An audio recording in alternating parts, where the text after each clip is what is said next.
And his question is, I haven't had gear for a few years, and I'm looking for a new MIDI controller, DAW, and software instruments to get more into music again. I'm looking at complete control keyboards and software. What else might you recommend? Now, would you like to answer this live, or if I click on answer live, does that include Ivan, or can I just unmute him? What would you I all don't know. Yeah, Kevin can go with that, I think. Okay. I don't know what answer live does. Let's find out. Perfect. Yeah, That's all right. press it and see what happens if we. Great. Is Ivan live? Ivan, are you live? Hello? Okay, so, no. All right. Yeah, just go ahead and answer the question, Kev. All right. Well, we'll start. So it's going to go back to the original question that was asked a couple minutes ago. Obviously, you want to be able to use complete control, and complete control works fine in every one of these DAWs. So now it becomes, what did you use before?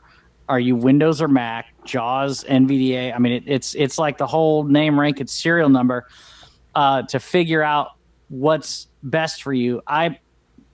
If you're familiar with, if you're familiar with, if you're already familiar with Windows, then stay there if that's working for you. Same with Mac. So it just boils down to what have you used before. If you've never used anything before, then it's really going to be one of these. You're going to have to explore them all, and it sounds like a really daunting task, but it's worth it because you can kind of play in every one of these and then decide which one kind of has that. As weird as it sounds, like software to me is like.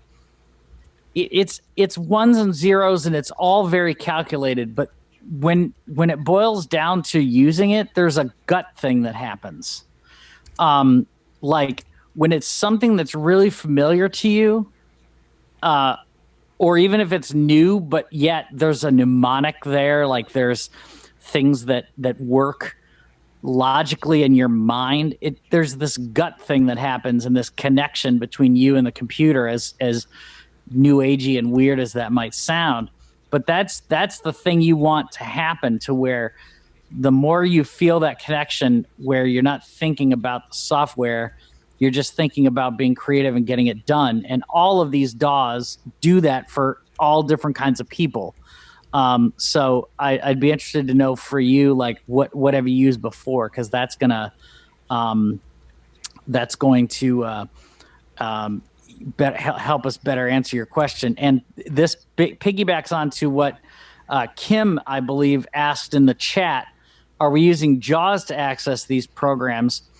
On the Reaper side on Windows, it is JAWS, NVDA, Narrator. It's pretty much across the board, because Osara, which is the overlay that works inside of Reaper, it talks to the screen reader in a sense, with a very standard interface. So therefore, you could have Narrator running, you could have JAWS, NVDA. I'm sure somebody's done it with System Access. So really, it doesn't matter. It's what is comfortable for you. So I think I was able to hopefully kill two birds with one stone. But Ivan, get back to us with where you were before you took a hiatus, so that we can kind of figure out where you want to be back to. If you don't mind, Ivan has his hand up. I'm going to hit it. Yeah. See if his mic works. Great. Ivan, are you there? Sounds like there we go. Muting is working now. Great. Hey, thanks everybody. So I used to do like QWS on Windows and no software since quite a few years ago. Now I'm using a Mac these days, and complete control seems like the way to go, but I don't want to get sort of pigeonhole myself into that. So I'm curious if there's other perspectives. So, in my opinion, complete control. There's a couple of of things about complete control that make it the complete control ecosystem, to me, has a lot of upsides. Part of it is complete control is nothing more than a plugin host. That's all it is. It is a small little plugin host that happens to interface with some hardware. And so with that plugin host, you can decide on, you get like, if you got like complete 12, you're now getting 70 products inside that plugin host, which then consists of like different plugins. So there's a bunch of contact instruments. So you get the contact plugin. There's Massive. There's FM8. There's Reactor. These are all plugins. And inside of those plugins are these so the I've just lost my train of thought. The plugin host will then host all these different plugins like Contact and Massive, and inside those plugins are different products. Now, the upshot to this that makes it even further along is the fact that when you create the presets that overlay to the hardware, which then allow the hardware to speak different parameters, we can do that with any plugin. So since it's a plugin host, it can launch anything: addictive drums, a reverb, anything. And anything can be made to work with the speaking, the accessibility mode of the keyboard. Now, back to your question about the controller. There are 3 models of the complete control keyboards. There's the M32, which is the most inexpensive one, that has mini keys and it plays really well. There's the A40, the A25, 49, and 61. That's the middle of the road, still incredibly affordable, and that thing fell down an escalator and still worked. So they're built really well. And then there's the S series, which is the flagship. It's got the big screen. They're $600-700. That one I have here in the studio. I would not take it out because if it did fall down an escalator, I would probably cry. I did not cry when my A fell down an escalator because that was a $150 purchase. That that would be less of a hit to me if it died. So all of these can control complete control. The downside to these controllers is the fact that you buy these knowing that you're kind of locking yourself into using complete control. This is not like buying an Oxygen 8 from M Audio with 70 billion buttons on it that can be remapped to do all kinds of crazy things, which if you're not using complete control, those are fine little controllers for this kind of stuff. But complete control, the keyboards, they have the touch sensitive knobs, which then when you touch them, they speak the different parameters. And when you browse for instruments and plugins and everything, all of that stuff speaks. That's an upside. The downside is you don't have a billion things to remap if you're trying to do a bunch of custom stuff. So you almost have to decide, what would I rather do? Do I need something that I can really customize uber amounts of MIDI event messages, or do I just need something that works so I can compose? I think that customization seems, unlikely. It's a thought that, technical minded people, we all like that option, but I feel like the control surface accessibility combo in their keyboards is probably going to be worth the most. Like, I'm less likely, or maybe would be less successful depending on the accessibility from like a voiceover perspective. I'm less likely to go in and really like tune all the parameters in software. Yeah, you want complete control then, man. Yeah. It also the depends. shortest route to getting some decent sounds and starting to get stuff down. Hands down. And the user interaction model, honestly, I'm not a big fan of it, but I can't really say that there's anything as comparably simple.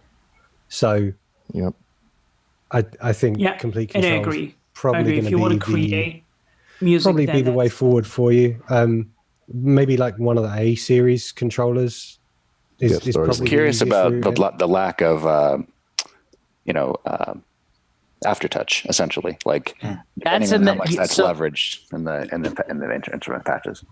So the lack of aftertouch doesn't bother me because I'm not Jean-Philippe Reichel, who does the most crazy synth programming ever on the planet. But if aftertouch is a deal to you for certain things, I mean, there are patches that use it, but I have not come across anything where I'm using the S and I'm in the studio and then I'm using the A going, boy, where did some of that go? It just doesn't matter to me, but I'm not, I've never really needed pressure, Right. aftertouch pressure. The patches I know I'm really going to want to crank on are like, bass guitars with like slides and fret noises and all that kind of stuff. And you need complete, and what you need is all of the Scarby stuff. It's some of the most realistic basses you'll ever come across. And then the organs as well. Like sometimes they'll use aftertouch to control some of those effects, but I'm not sure if those instruments in particular do that. I have not seen the vintage organs. I've not tried aftertouch. But I don't even know if there's aftertouch in those bass patches. They're just so well programmed. And I've gotten away with an M32 programming bass parts on it. So I think you just have to kind of decide, what's my budget? What do I want to get away with? The sustain pedal will also change what the Scarby basses do. Yes. Okay. So I would just kind of look into and if I were you, I would spend less on the keyboard now. So get an A, or if you already have a controller you like to play, go get an M and use it as a little knob box that sits on the top of your keyboard. Some people like an 88 note motif, and I just say take an M32 and put it as a knob box to control, complete control, and then play your keyboard. But cheap out on the keyboard first. The reason I say that is because you want the money, where you want to spend the money is the sounds. So get if your budget can afford, the A series and then, complete 12 or something like that, go there as opposed to getting like an S series and then having to skimp out on the instruments. Cause the entry level complete select is, sorry. It's okay, but not great. So complete select is not my favorite. And the day that we had a WhatsApp participant really disappointed, when I'll get to what is aftertouch in a second. When we had a woman named Sammy Sweet Spirit who came on to the complete control and was just uber disappointed in complete select. She goes, I do acoustic guitar, I do live band mock-up stuff, and this is all EDM electronic, and that's not what I do. So how can I salvage this? And we found her some cheap libraries to get for now so that she could then build up the budget to upgrade. So if I were you, I would do sounds first and then upgrade your keyboard later. So go with an A or go with an M and do the sounds if you need to. If you got to do it in pieces, because I get it. It's not an inexpensive